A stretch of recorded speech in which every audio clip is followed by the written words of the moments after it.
So this is my Tudor Black Bay that I've owned now for 13 years. 13 years, actually, just 2 weeks ago. I took it out of the safe this morning because I'm putting it into the rotation of wearing it. I haven't worn it for probably coming up to 5 years, so I thought it's about time that I wore it and see if I still want to keep it, because somebody has actually offered to buy it. They want to buy. Well, they've been trying to buy it for some time, but we haven't sort of agreed on a price or been able to get to an agreed price, because I think I'm probably off asking too much money for it.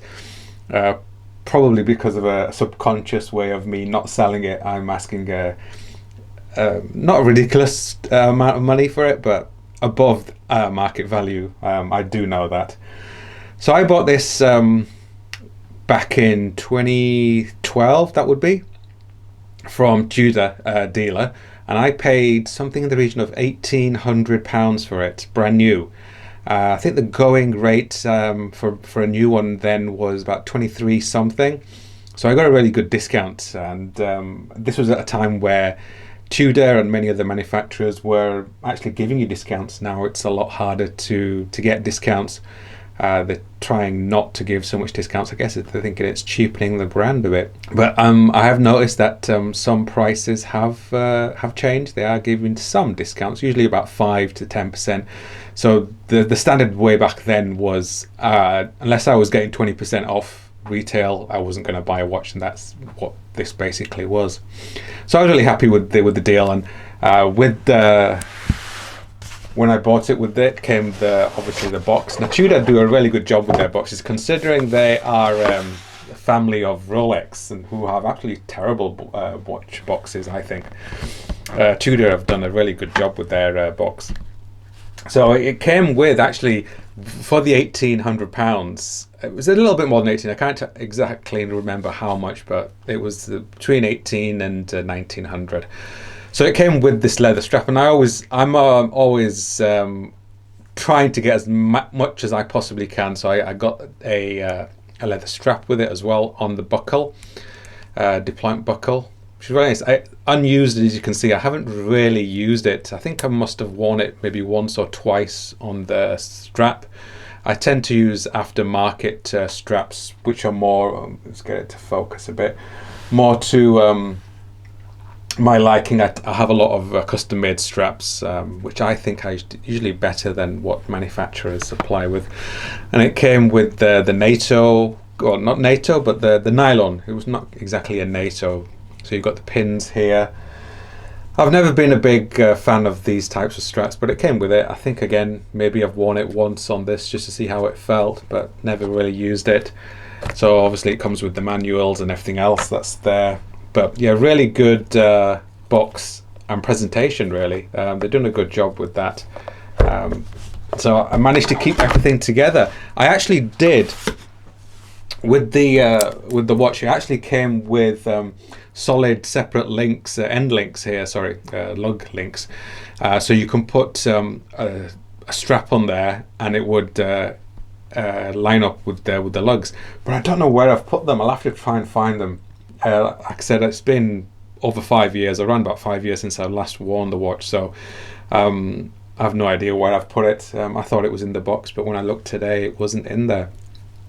So the condition of the watch is pretty good. There's a few dents and scratches. You can just see here. There's quite a significant amount of damage. Not damage, but scratches there, because I always put the watch down like this. Some people put the watches down like this. I guess it depends on what you think, because if you put it down like this, it's always going to scratch the back of it. I've always got used to putting the watch on its side. I think it's a lot easier to polish out these marks here than it is on the back of it, and it kind of ruins the back case. There's not really much to see on the back of the Tudor. The bracelet is like new condition, because I've been wearing it on rubber straps and leather straps, so a very minimal amount of wear on the buckle. Really nice, comfortable bracelet. But I've never been a big fan of bracelets, so it was always a case. So I always buy it on a bracelet because they're usually easier to sell. One of the things I found wearing it on the bracelet, what I didn't like about it, it feels very top heavy. So it was always sort of flailing around in the top of my wrist, and it kind of just annoyed me a bit. So I wear my watches really tight to the bottom of my wrist, but even this, it just felt really uncomfortable on the strap. But that was just my personal preference. So the watch is 41 millimeters in diameter, but it actually feels a lot bigger. It feels more like a 42, which you may think, well, what's 1 millimeter? But it does make a big difference. It does feel very big compared to what the actual size is. It's 50 millimeters lug to lug, and it's 22 millimeters lug size. So endless amount of straps you can get for this thing off the shelf. Aftermarket straps, like I said, I always have custom made straps for other watches which are 22 millimeters. So I've got probably about 50 odd straps or so that I've used. Looks really good on a vintage ammo strap with the end links. I think that suits the watch very, very well. It is a very old vintage looking dial to it. I do really like the dial on this because it has this very matte finish to it, and with the gold gilt, it just suits the watch so well. Now, when I originally saw the watch, it was on a black bezel. This was just before they released it, and I actually preferred the black bezel. So when they released the black bay, it only came with the burgundy, I believe, first, and then it came with the black. Now the press release also had different hands as well. I'll see if I can find a picture of it. I've got one somewhere. The hands were not the snowflake hands. It just came with normal battened hands, and I really did prefer the battened hands than the snowflake. I'm not a big snowflake snowflake fan, but they've really pushed that, and I think a lot of people, they either love it or they don't. Now this runs the ETA movement, being a Generation 1 Black Bay, so it comes with an ETA 2824 movement, and the newer ones come with the in-house Tudor movements. So this one only has a power reserve of 38 hours, I believe. I'm not 100% sure what the latest one is, so it's going to be double that, if not even more. For me, I prefer the ETA movement. One, because it's more in keeping with the original Black Bay, because, correct me if I'm wrong, anyone, the original Black Bay came with ETA movements, and it kind of keeps with the way of the original watches, and I like that. I like the fact that it's using original ETA movements like the watches came.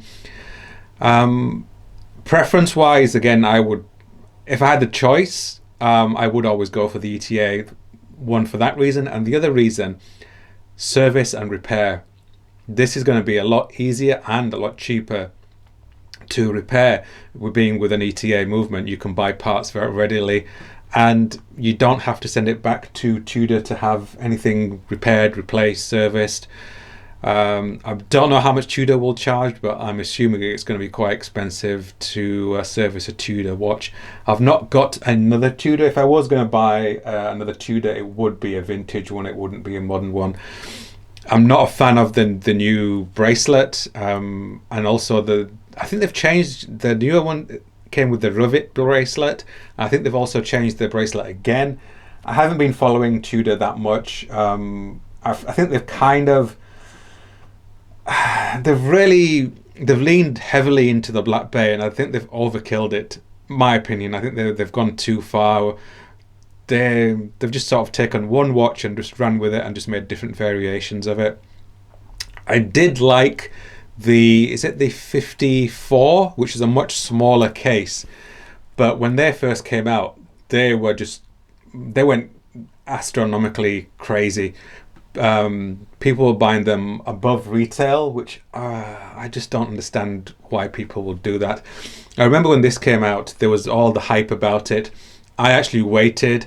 I wanted to see how things would pan out, let the hype die down. I'm glad I bought it because I do like it, and obviously I got a really good price for it as well. So it's not one that I regret buying.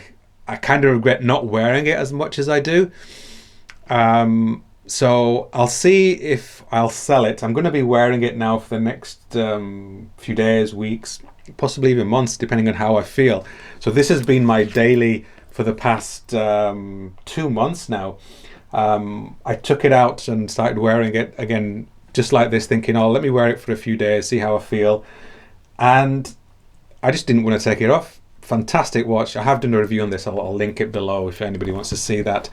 So the same thing could happen with this. I could end up just keeping it, thinking, no, actually, no, I think I'll keep it and use it and enjoy it. But we'll see how it goes, and see if the guy will come up to the price that I'm asking for it.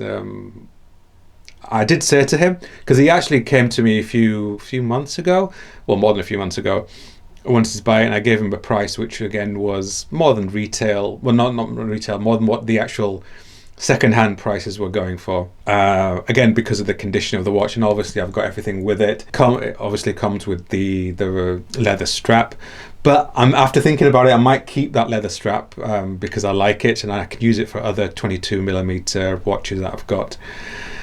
I said to him when he came back to me a little while ago, I said, well, this is the price now. It's more than what I said to him before. I said, well, if you hold on for another 6 months or a year, the price is going to go up again, because the value of these are actually going up. There was actually a point where these were more expensive than the ETA movements, because I think people realized that the ETA watches were actually better than the in-house movements, again, for those same reasons I said, because it's easy to service, and I think, again, people like the fact that it had an ETA more in line with the original. One of the ways to tell the ETA movements is obviously you've got the smiley face on the dial. Again, I like that. It gives it a little bit more of a character than the new ones. It's got and it's got less text. I think the new one has chronometer written on there. I think there's too much text. This is enough. Even now, I think that probably doesn't need it, but to have the whole smiley face, I guess they had to put the rotor and stuff on there as well. And also it has the rose for the logo. I do prefer that a lot more. I don't know why they changed it to the shield. The shield just, I don't like it. This just looks so much nicer, and also it goes with the crown. That you've got the rose here, and you've got the rose there. On the back you have the shield, but I can forgive that anyway. It just seems a bit odd to have a rose here and then a shield here. It's kind of a mismatch, but I suppose, again, that is more in line with the original, because the original watches sometimes used to have Rolex crowns. So a bit of a mismatch there as well. So yeah, I guess they could sort of say, well, we're kind of following what was done in the past. But I think this is a much nicer looking watch than the newer one. I don't like the bracelet, but I'll see how I go in the next few weeks, whether or not it will be still with me, or whether or not I will sell it. And I'll keep you updated. If I do sell it, there will be like a goodbye video, as with all of my other watches that I have sold. My past, I think 4 or 5 videos have all been videos about watches that I've sold. I've decided to thin down my collection because I've got too many watches to wear, and I think it's just a shame for me to own watches that I don't wear and appreciate. So it's better to give them to somebody who will wear them and appreciate them. But that's my Tudor Black Bay after 13 years of ownership. On my first video of making it on the Tudor, I realized as well that I had not made a video about the Black Bay. So I'll keep updated on whether or not I will keep it or let it go.